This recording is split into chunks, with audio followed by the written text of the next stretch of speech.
First bit of cricket under the sun in the UAE in this year's tournament. And would you take that if you were the Rajasthan Royals after winning the toss and batting first, 154 for 6? Would you take that after you were 31 for 3, having lost Smith, Butler, and Sampson in the first power play? Let's figure who the happier team would be at halftime on Whirlpool Presents ESPN Cricket for T20 timeout powered by Dell. Gautam Gambhir is here, so too Sanjay Manjrekar.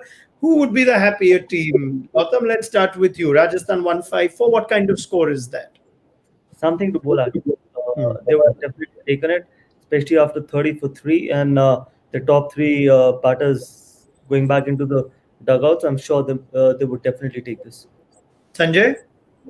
See, RCB's death bowling woes have been there forever.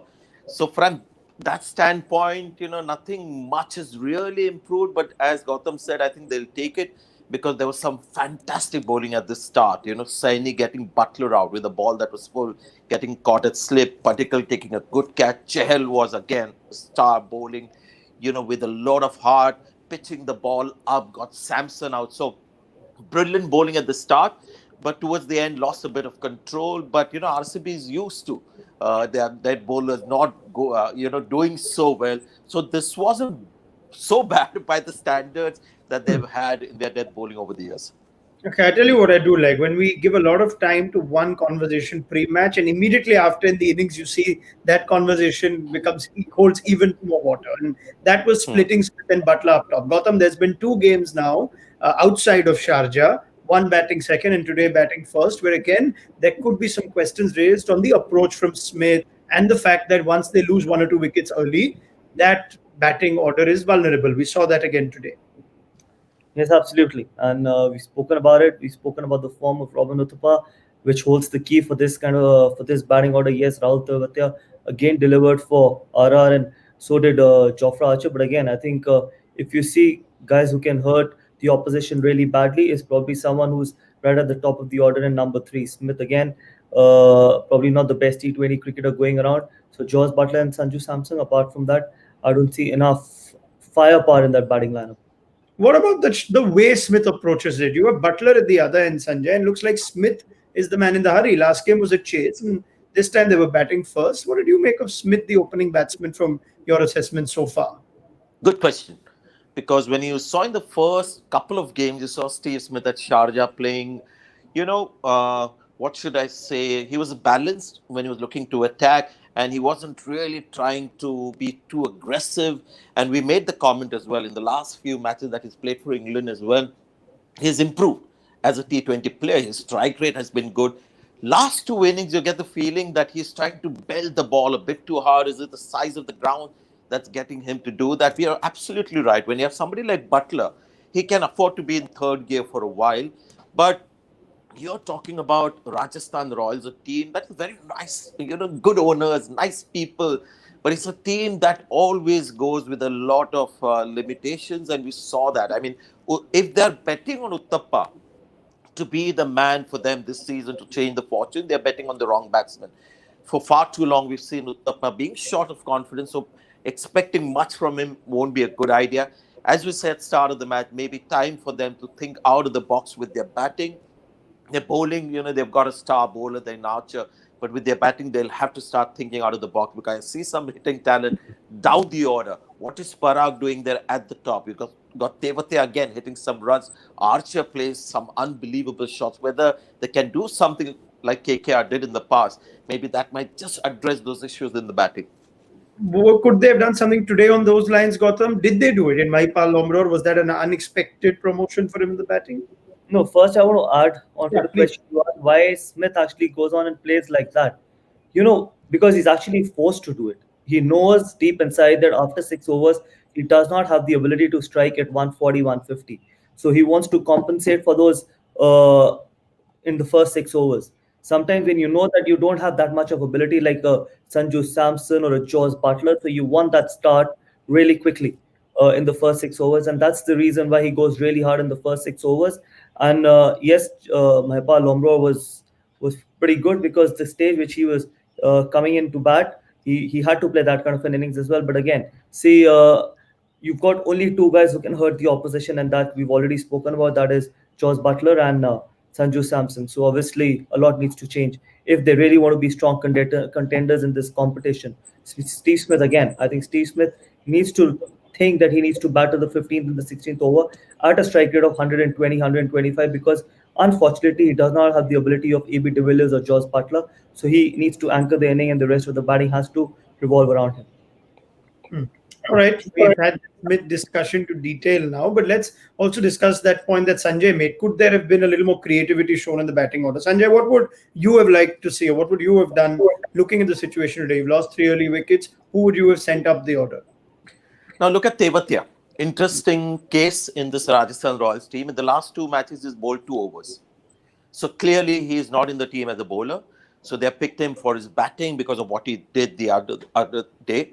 But then they're sending him very late in the batting order.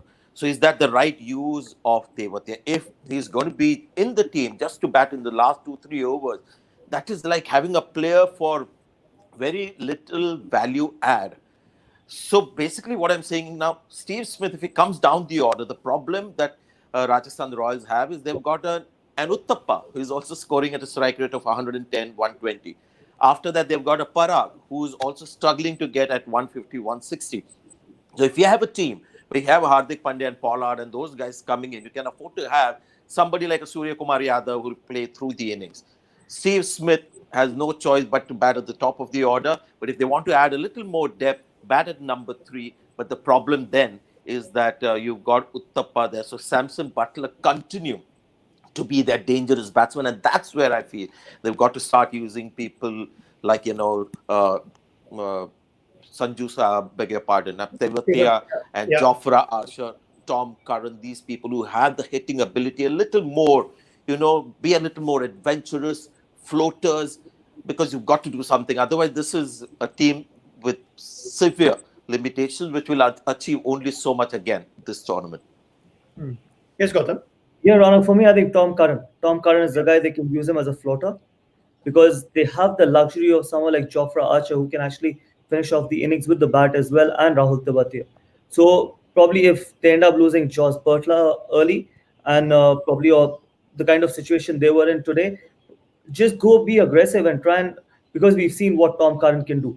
He can be really, really aggressive, especially in the last game when we saw the way he had hit 3 or 4 sixes of Sunil Narine. So use him like a floater. He's also batting too lower down the order as well. And even if you end up losing him early, you don't lose too much because you still have Shreyas Gopal who can contribute. You've got Jofra Archer, you've got Rahul Tewatia and all those guys. So probably if he can give you 20 balls, 40, it just gives the momentum to the entire batting lineup, and people like Robin Uthappa and all those guys can actually ease around and probably play that 115, 120 strike rate kind of an innings as well. Just because if you expect Robin Uthappa and all those guys to play at 140, too much to ask from them because they themselves know that if they don't perform, they might end up getting dropped because that's the only way.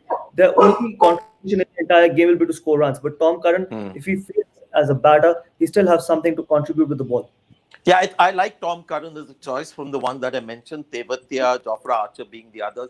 They can't send Tewatia up the order as a floater because the moment he comes in, people like Chahal, Zampa and the spinners will be unleashed on him, and he's got severe limitations there. So Tom Curran makes a lot of sense, and they keep Tewatia in the last because they know fast bowlers will be operating. But again, do you want a batsman in the team just to bat the last 2-3 overs if it's not contributing with the ball? So yes, Rajasthan Royals have some issues to address. This one could be the one for the next game, having Tom Curran as a floater up there. All right. These are, of course, conversations that are going to change once Ben Stokes becomes available. But how many games is Rajasthan going to have until such time? So let's see how they respond next game. But 154 is still what they've got. Gautam, last game at Abu Dhabi Sunrisers, it looked like they changed tactics and assessed that this may not be a... Apologies for that. This may not be a 180 sort of surface. Is that your ringtone, Ronak? No, this is actually somebody not appreciating my comments on Chennai Super Kings day in day out and sending their kind wishes to them. But anyway, let's come back to it. Last game, it looked like, Gautam, that Sunrisers got 162 as a tactical call that this may not be an easy surface. Did anything today give you the indication that this was not as easy to bat on at Abu Dhabi? See, when it was against Delhi Capitals, this is a completely different batting lineup. They've got people like AB, Aaron Finch who can actually hurt them. And plus, if you see the bowling lineup as well of Rajasthan Royals, apart from Jofra Archer, I don't see a lot of honestly threat. But yeah, there was Rashid Khan was an X factor, and obviously Delhi batters obviously didn't approach that chase that well. But I'm sure with the experience of Virat Kohli, AB de Villiers, Aaron Finch, these three guys, I'm sure it's not going to be that easy, but it's not going to be that difficult either. So it's going to be a decent game. But again, I feel that huge advantage for RCB because they would definitely back themselves to chase 155. Do they have the bowling? We thought that Sunrisers with Rashid Khan and Bhuvneshwar Kumar can actually choke an opposition, but do Rajasthan have the bowling to defend a lowish score, Sanjay, or a competitor or a No, below in fact, par they score? just played 5 bowlers against Delhi, and 3 of them were Khalil, Natarajan, and Abhishek Sharma. So, Delhi should have got to that score. And I must move on. I wish Gautam was there that night to see that Delhi run chase, because I really thought they should have got there. To answer your question, this is the perfect kind of target, Ronak, for somebody like a Virat Kohli to come back into form. This is a run chase which he loves. The target is reasonable, so don't be surprised if you see the innings of the IPL so far from Virat Kohli remaining unbeaten and seeing his team through. It looks like both of you indicate that RCB are favourites in this game. Stranger things have happened. So let's see how this game goes at the end of it. Thank you very much, Sanjay Manjrekar and Gautam Gambhir. Thoughts from Sanjay and Gautam at the end of this game, as we will also build up to the Delhi-Kolkata game on what is the first doubleheader Saturday of this year's tournament. Join us then for Whirlpool Presents ESPN Cricket for T20 Timeout, powered by Dell.